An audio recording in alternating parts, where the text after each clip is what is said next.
So today was today was quite an unusual day. It's funny how, as a mom with a child on the autism spectrum, we experience so many things every day, and you sometimes, the experiences, 1 minute you're celebrating a win, 1 minute you're excited about something, and the next minute, you're experiencing a down low moment, or you're dealing with a meltdown, and the next minute you're confused about a certain new behavior. The next minute, you're celebrating another victory again, and then you're back to being what is going on again.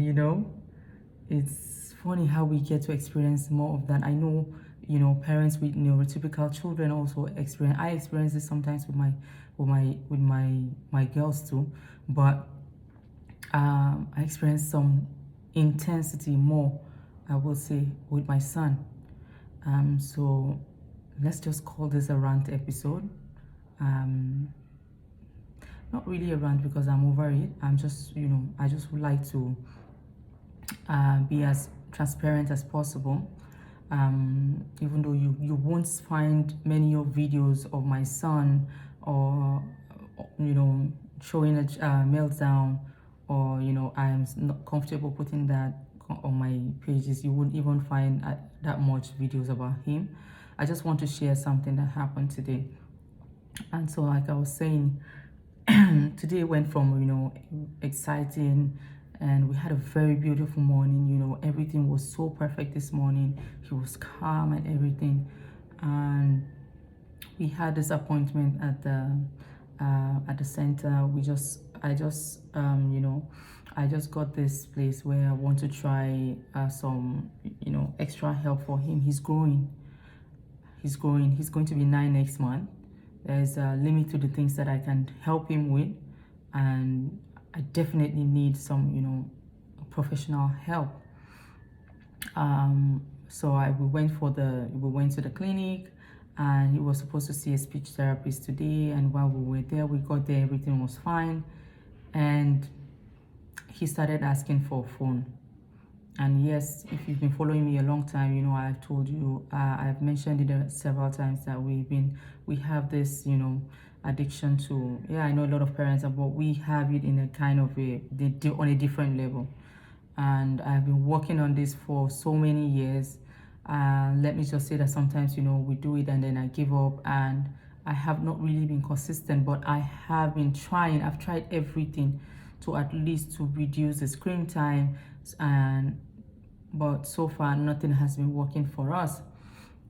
And once I have to use my phone. Anytime he sights the phone, if he doesn't see the phone, or the TV remote, or the tablet, if he doesn't see any of those things, there's no problem. But once he sights them, then a problem starts. So today we got to the clinic. He started trying to get my phone and all of that. He kept phone, and I was like, okay, why don't you just do your let's just talk to the I couldn't even get to talk to the speech therapist as much as I would want to. And while at that, he was crying, screaming, before I knew it, he went from a tantrum to a meltdown, full-blown meltdown. And it took a while. There was banging, there was kicking, bangs on the doors, kicking, yelling. I was okay because there weren't a lot of people. It wasn't like a big clinic where there were a lot of people to be distracted and all of that. So we didn't really. It was okay, and he was among specialists, so at least they get to understand him and all of that. They get to see him and how he's behaved. At least I believe that is how they will be able to know how to help me more, because those are one of my biggest challenges. If you've been following me a long time, I have mentioned several times that yes, Khalil is improving, he's doing all of these things. Alhamdulillah, I'm so grateful to God that we have all of those wins, and we're celebrating them. I always celebrate them, but the meltdowns are my biggest challenges, are still my biggest challenges. I won't lie, it has reduced to some extent, but even at that, if we get one full-blown meltdown, it's like five, like it covers like the 5 we used to have in the past. So like in the past, we used to have like 5, 6 or more in a day.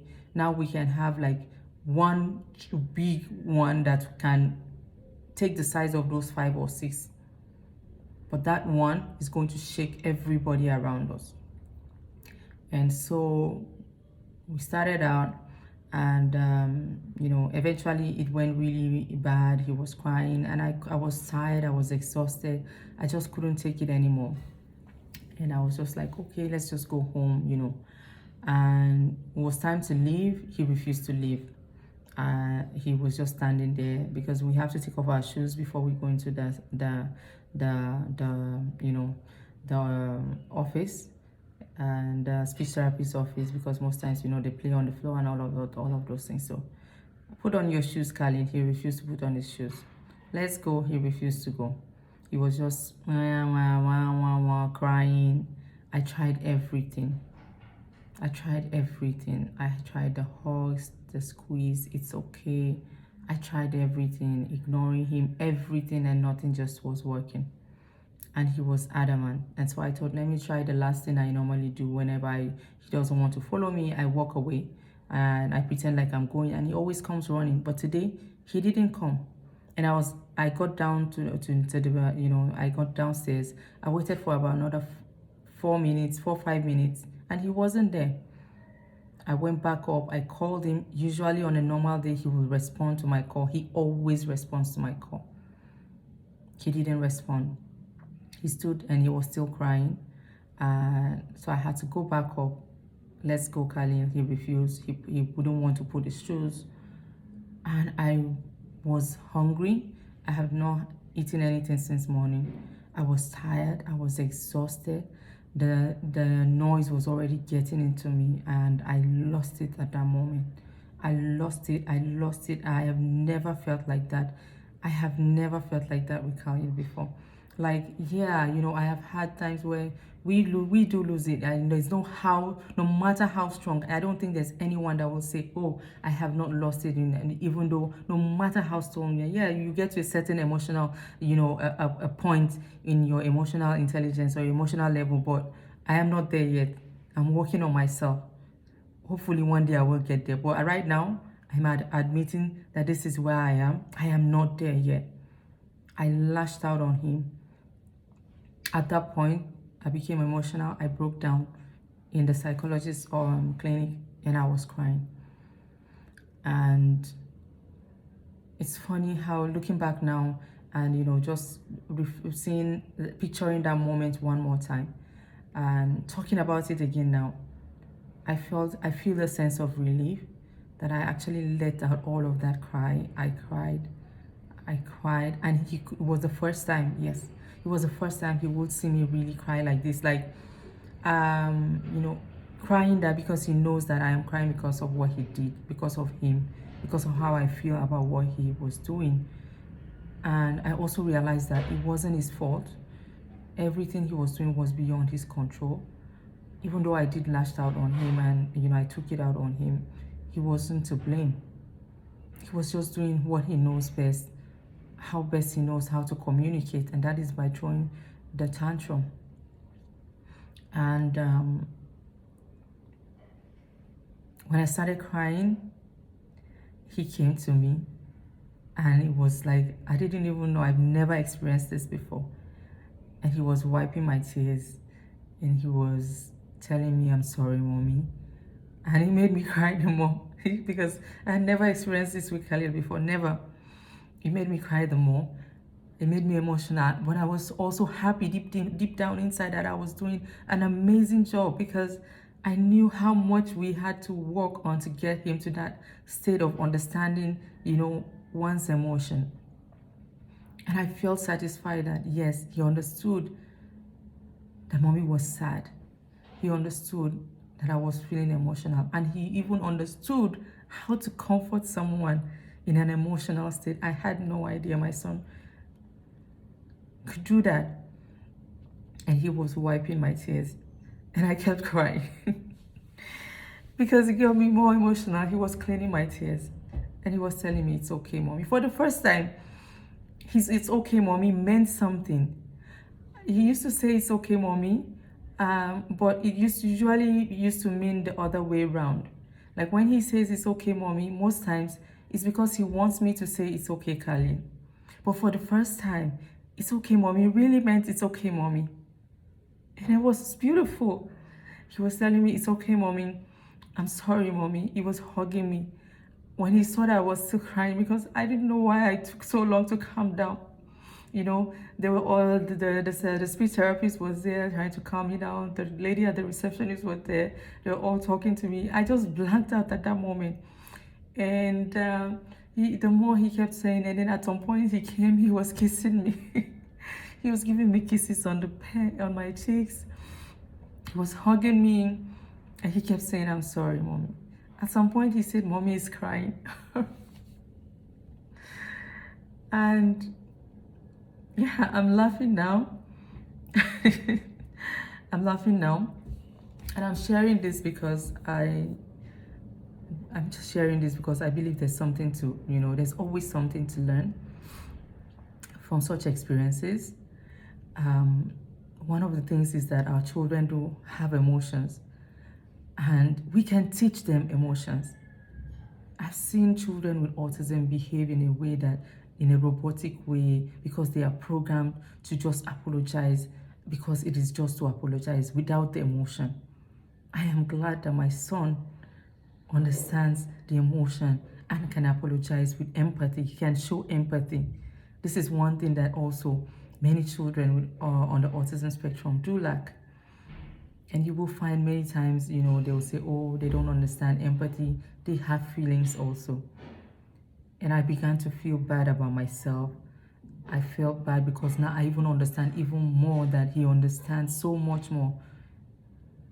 His emotions are valid, even though I don't understand how he's feeling, because he cannot tell me exactly how he's feeling, but he understands how I feel. And it was a very good feeling in the end.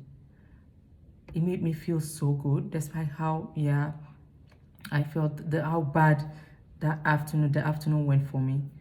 Thinking about this and reflecting on those things that my son did, it made me feel so good. It made me feel so proud that yes, I am doing amazing things. I am doing a lot. I have been doing everything single-handedly for a very long time. And this is the first time that I am like, look, I can't do this on my own. I can't do this on my own anymore. I need help. Because like I said, he's growing. Yes, I have so much expertise and experience with early intervention, when they're little, it's more easier. And this is another reason why I'm sharing. For those of you with little kids, pay attention to these behaviors. The signs are always there, especially from the age 5, 6. When your child starts, you need to start to seek for help at that point. You need to, we've worked on this before, and he has definitely improved. I have shared this several times also in the past. The aggressive behavior had improved so much from between when he was 5 till now, but also, like I said, he's growing. So some things might still happen again, or some things he might just pick up some new things, and he's becoming independent. He's becoming to show that he wants to be in control of some certain things. So pay attention, moms. Be observant. Pay attention to these things that these signs. And when you start to notice the aggressive behavior, the consistent meltdowns, please seek for help. Find a behavioral specialist to help you out with your child. And the earlier you do that, the better. We do have a long way to go. And this is mainly because we haven't had any opportunity to work with specialists in a very long time. So it will take us a while to get there, but I believe that we will get there. I believe that this is also part of the phase, and I believe that these things are happening now because Allah wants me to see it and address it at this period. And so shall it be. We will address it. I will address it. We will overcome this stage. And I will come back and look at this video one day and say, Alhamdulillah, And I will come back and I'll be like, how did this even happen? Because I will come back to celebrate a different, a calm, a more understanding, a more, you know, a more verbal, a more vocal Khalid. One day, inshallah. We're just not giving up. Challenges come every day. We face obstacles. Every single day I face challenges. And I'm facing more challenges every day. But it doesn't mean that I'm just going to put everything down and I'm saying no more, I'm done. Yes, I do say that. I said that today too. I said I was stuck. But I still go home and I still found strength. And I still, you know, put on my research hat and I start looking into what we can do, how to find a way. I shared a message yesterday and I said something has to work. And this is my new motto now. I remind myself something has to work. And this is one of the things that also stand different with me. I always find a way out. I am so sure of myself. Something has to work, no matter how long, no matter how slow it will take us to get to that point. Something has to work. There are moms, there are autism moms. You're not alone on this journey. We all have days, we have good days, we have bad days. But it doesn't mean we should give up. It doesn't mean we should give up. Because when we give up, there is just no going back for our children. When we give up, and that is just it. We believe more in our children. We are the first, we are the strength that our children need. So if you can find that strength, even as much as you're going through so much, there's always that strength. There's always that strength deep down at the bottom. When you get to that bottom place, you get to that bottom place like, yes, this is just it. You find that strength back again and pull yourself back up. Believe in yourself. Believe in your child. I believe in myself. I believe in my child. I know a lot of people don't understand him. A lot of people don't understand us.